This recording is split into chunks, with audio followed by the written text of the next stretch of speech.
Hello friends, today I'm going to talk about one important topic in the data science. So how to become a good data scientist.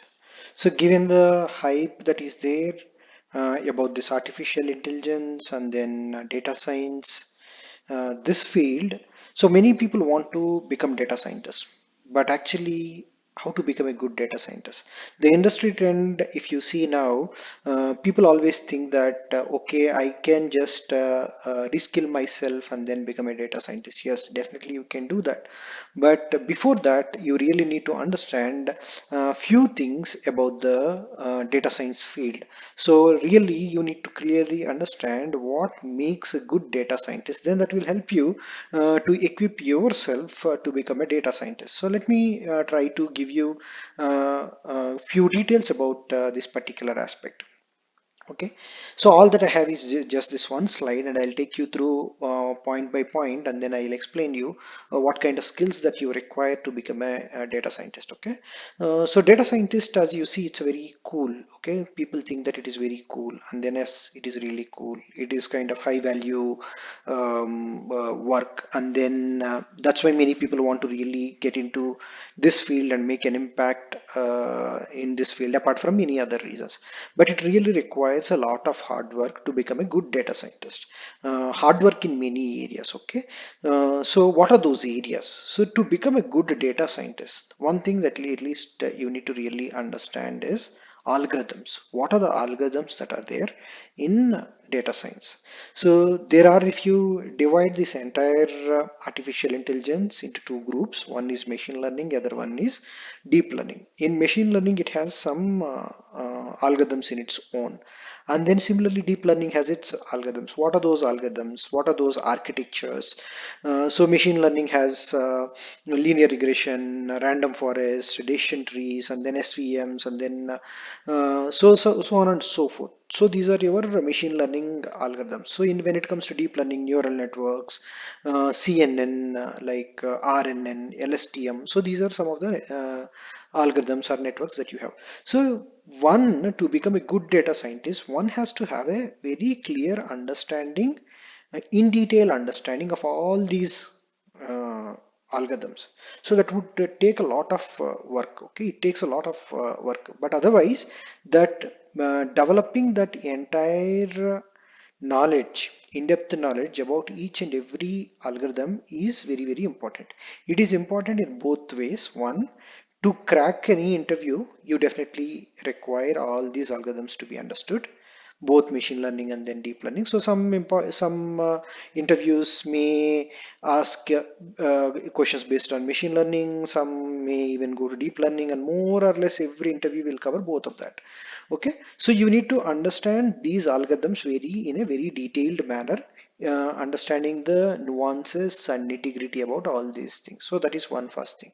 Second thing is maths. So what kind of math do I have to understand, or do I really need to understand math? For most of the people, okay, for most of the people, if you are kind of working in if you want to become a data scientist, but not in a product based company, or you are not really working on a very niche data science projects where you really develop some application. So for those people, okay, you really don't need math. But unless you are if you are really working in a very niche product, and then you are developing a very high end product, that is where you really need a math. But otherwise you are working in a service based company, or you are working in a company where you really where the data science is not really that intense and deep, most of the times you may really don't need math.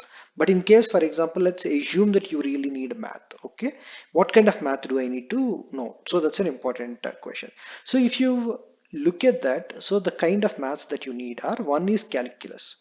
What kind of calculus that I need to know? Multivariate calculus, vector and matrix calculus. So such as what is the what is the differentiation? So all that you need to do know is differentiation. What is the chain rule in the differentiation? So where do I use it? Back propagation algorithm. How does this chain rule work in back propagation algorithm? And then where does this vector calculus and matrix calculus come?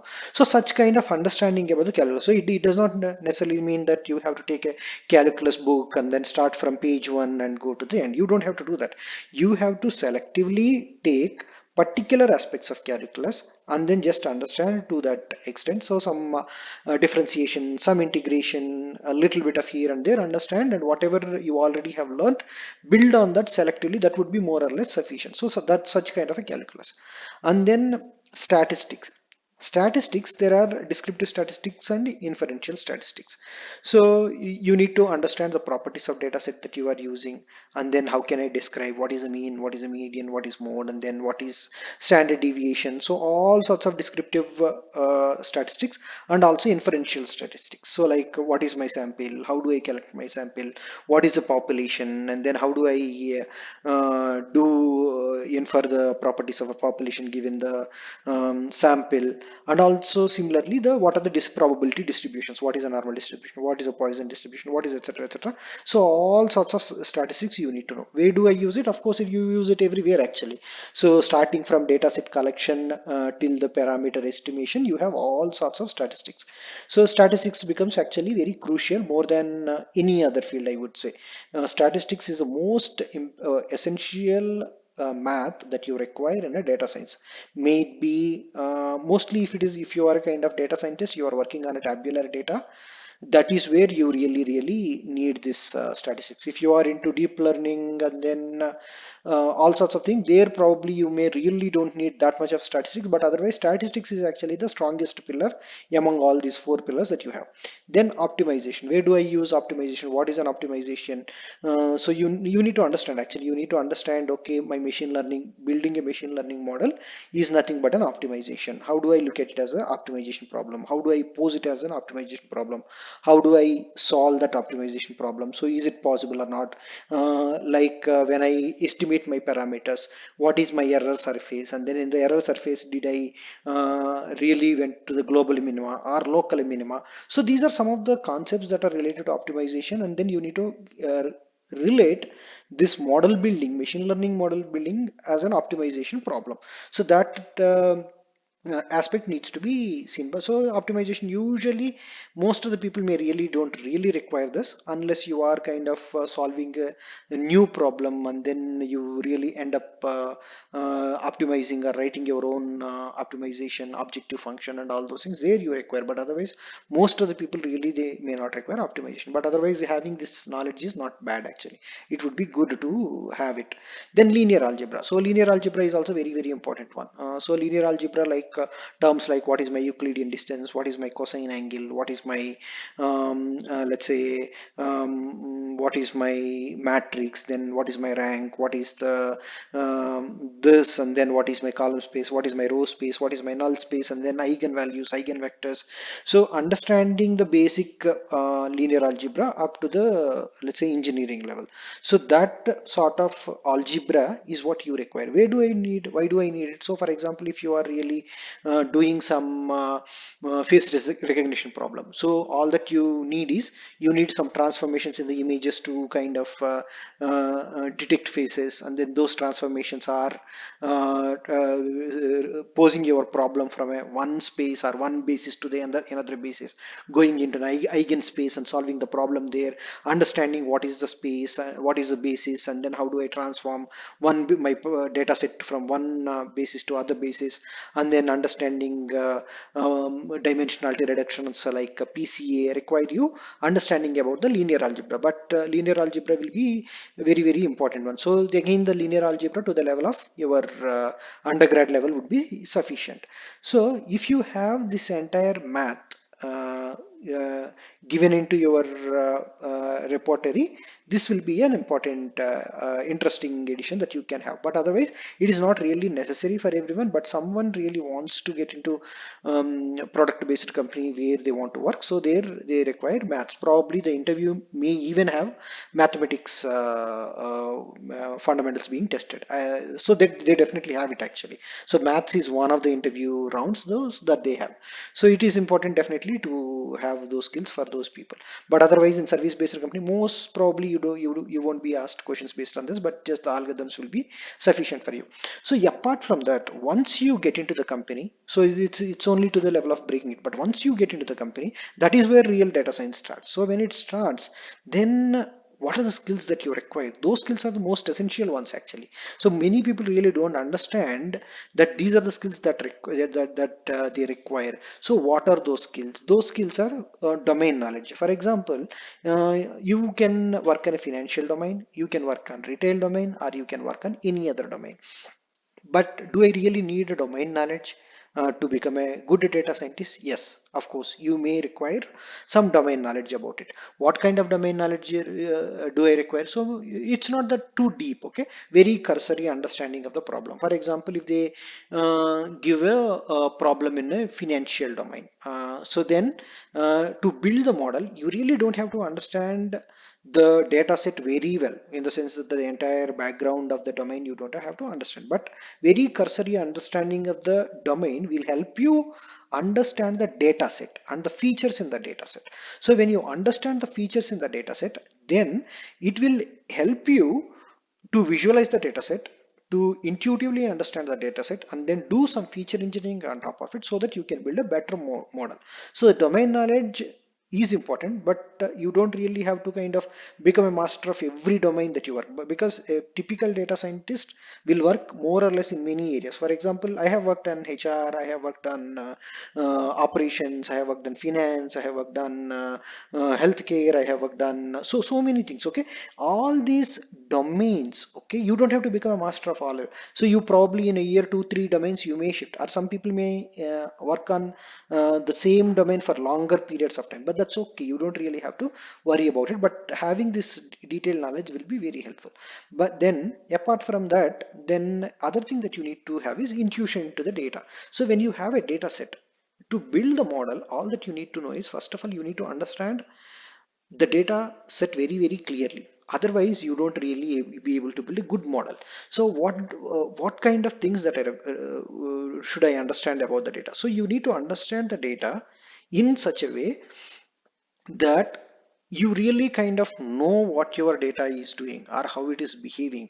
How do I get intuition into the data? You can actually get intuition into the data by spending more and more time with the data.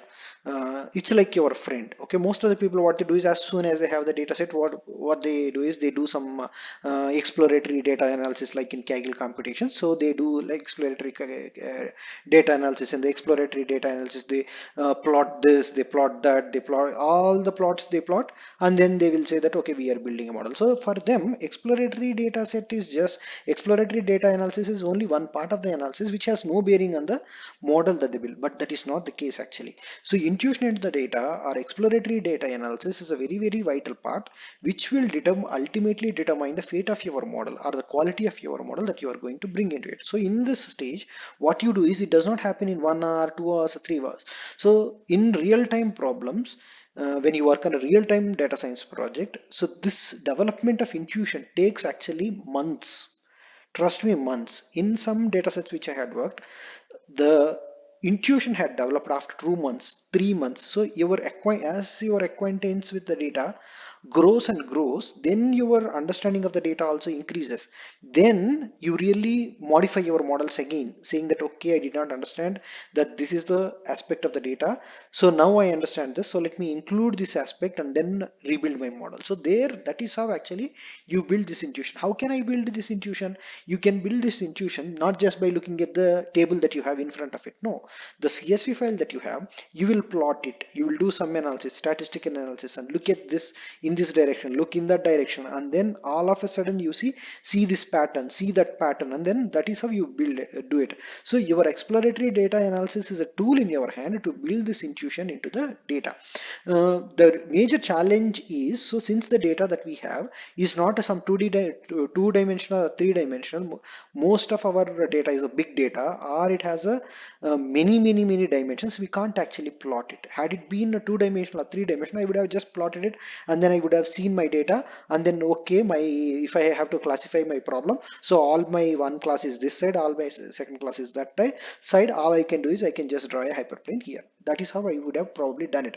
But since it's a high dimensional data, it has many features, so you cannot actually plot it, you cannot visualize it, but there are multiple ways in which you can do it. So all of them are not even standard. There are many unstandard non-standard ways where you can even develop intuition into the data. So I cannot actually go in detail about those kind of techniques, but at least you have some techniques where you can plot it, normal plots you can plot it, or you can plot multiple plots and then have intuition into it, or you can apply some dimensionality reduction and then plot it and then see it, or you can do many things. Okay, but ultimate idea is to understand your data. How is my data?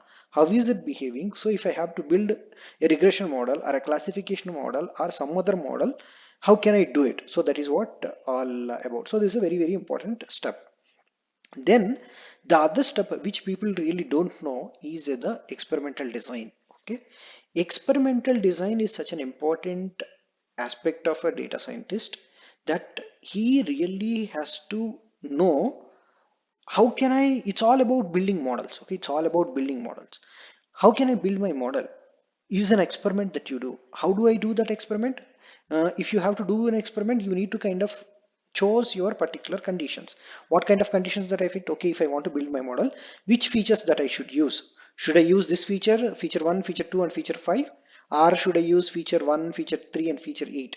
So which feature should I use? How can I do my experimental design? When I do an experimental design, what is my goal? What is my hypothesis which I am trying to prove? Or what is my hypothesis which I am trying to disprove? So you need to have a clear design and implementation of the experiment.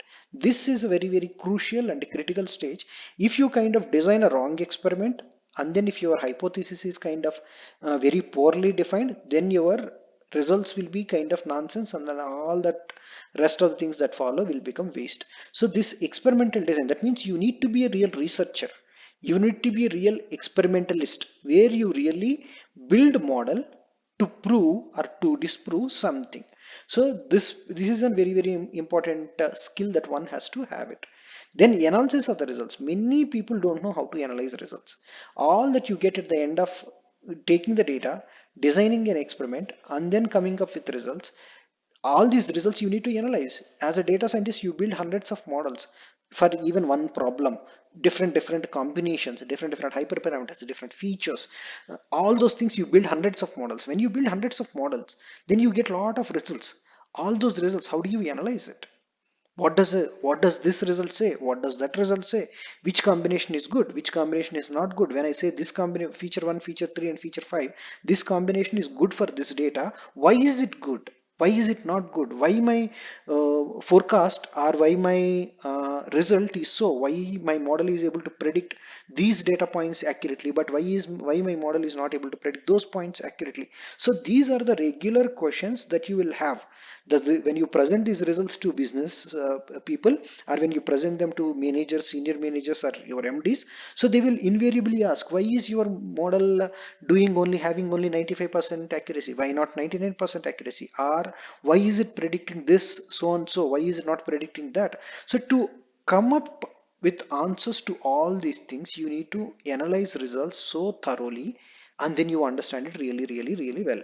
So you need to be a real researcher, starting from developing intuition into the data, designing an experiments, and then analyzing the results. This becomes a huge chunk, and then this will take a lot of practical experience. And then this does not come by doing some Kaggle experiments or something, but it comes only when you become a real data scientist. That means work on real-time projects and then continuously present your results to your managers and MDs, where they ask questions and then you go back and then come back. So the dig deeper into it and then try to prove it and disprove it. So this comes in while doing in the experience, while doing the real data science. Then the last one is a very important skill, that is a storytelling. Storytelling is like a soft skill. So you need to make a nice presentation and then present it, drive your points so well, so that whatever juice or whatever the distillation that you have done, taking this huge chunk of data and then coming up with one or two points, like saying, look, in your data, your sales are driven by some XYZ factor. Since it is directly proportional or inversely proportional to the XYZ factor, if you address this XYZ factor or increase this XYZ factor, your sales are going to improve. So that is what the business is looking at. Business is not having fun with the data. So this data they'll give you, and they are looking for some actionable insights or actionable things. They want some actions to be taken or data driven decisions to be taken. The data driven decisions, even after analyzing all the results, you may not be able, if you are not able to tell a story properly, so those results will not be driven very properly. So you need to tell a story in an impactful manner, in a manner where really it makes sense to the business. So this is an art in itself. Again, this also comes while working, not while doing some competitive projects. The last but not the least is the programming. Should I be a developer like a data scientist? Do I really need to know programming? Yes, he has to know programming. So he is like a software engineer. He is actually much more than a software engineer. He has to know programming. Which language? Python or R? Mostly Python. So we, most of the times in industry we deal with Python. So Python, better learn Python and then address it. So which level should I learn Python? Basic Python is okay, or deep level Python? No. If you have to learn Python, learn Python to the level of classes. So that will be the best one. No, I don't know Python to the level of classes, then what should I do? Okay, it is okay, you can still survive. But if you know to the learn to the level of classes, then it will be great. So where will I use this one? So you will use this programming skills at two levels. Where one, if you are working on a data science project in a service based company or something like that, so if you have to develop a package, you build a model and then deploy it as a package or something like that. So then when you are doing it, so you need to kind of know how you convert your model into a package and then deploy it into whatever cloud environment or wherever you deploy it. So how do I deploy it? So in there you need to write it. You need to write it in the form of a code, and then you need to package it. While packaging it, you need to write a code around it. So all that require at least to the level of classes. Okay, functions and classes is majorly what we use. So that is where you need your programming skills, apart from many other analysis that you do. So then other place where the programming skills become very handy is sometimes in startups, in product based companies. What you need to do is you need to implement some cutting edge research or the research articles. You need to replicate them. You need to reproduce the results that are there in the research articles. So there what you need to do is whatever the architecture that they have used, same architecture you need to use here, and then reproduce the results, and then if that works well, do some more improvements over on it and then deploy it. So that is what most of the startups do. So in those startup companies, this programming becomes very critical. So what they do is, they don't, most of the times they may release a source code, or they may not release a source code along with the research article. So if they don't release a source code, what you need to do is you need to code the entire architecture just by reading the research paper. So that is one, that is a very high level skill that you will acquire. Other times they will give a GitHub code. When they give a GitHub code, you need to take the GitHub code corresponding to it and then modify it according to your needs and then push it. So to modify it according to your needs, so you need to understand which is placed where, how the GitHub code is will be arranged, what is the directory structure that they use in ML models. All those things you need to know and understand what is written in which part, to so that you can modify according to your needs. So this programming skills also will become very important. Overall, if you see, this is not a very easy game to kind of capture. So people think that industries have a wrong notion, and even the candidates also have a wrong notion, thinking that okay, I can reskill myself. So it is like learning Java, it is like learning .NET, or it is not like learning something. So it is not a skill, it is not a technology that you can actually learn and then become a data scientist. Data scientist is not a it's not a technology that you can learn. So it's a whole personality that is going to come into picture to become a data scientist. What is that? You are a software developer here, you are a researcher here when you are experimenting, analyzing results, and then when you are storytelling, you are like a probably building your soft skills here. Okay, domain knowledge you are building here. You become a mathematician, statistician here. You become a computer science student when you are understanding these algorithms. So you are a person. It's a total, in totality, it's a huge vast areas that you need to master to become a data scientist. On top of it, you need to be very patient. Attitude, behavioral skills are considered. You need to be a very meticulous person. You need to be a patient person. You need to be kind of these kind of soft skills, these kind of behavioral traits need to be there. If you are not patient, if you're not detail oriented, if you are not methodical, if you're not systematic, then again you cannot become a good data scientist. So these are the skills that are required to become a good data scientist. So I am just telling you all these things not to scare you, but give you some idea about it. So all of them may not be required, or it is not all of them are not right away required. At least you need to move in this direction, towards this direction over a period of time. To begin with, probably you just learn algorithms and then start into the field. As you get into the field, probably you will get one by one, and then maybe progress as you go along. But ultimately, if you want to become a very good data scientist, definitely you need to master these things. And also apart from this, other ones like database, you need to have a handle over the database. You need to handle over deployment side. So you need to have an end-to-end idea about the data machine learning life cycle, and all those things aspects are there. But otherwise, apart from that, these are the skills that you need to require. I hope you this will help you to understand and have a right perspective towards the data science field, so that you don't be overwhelmed, or you don't, not even be kind of underestimate the amount of work that is going to have in front of you. So have a good day, and also the best of luck for your future as well.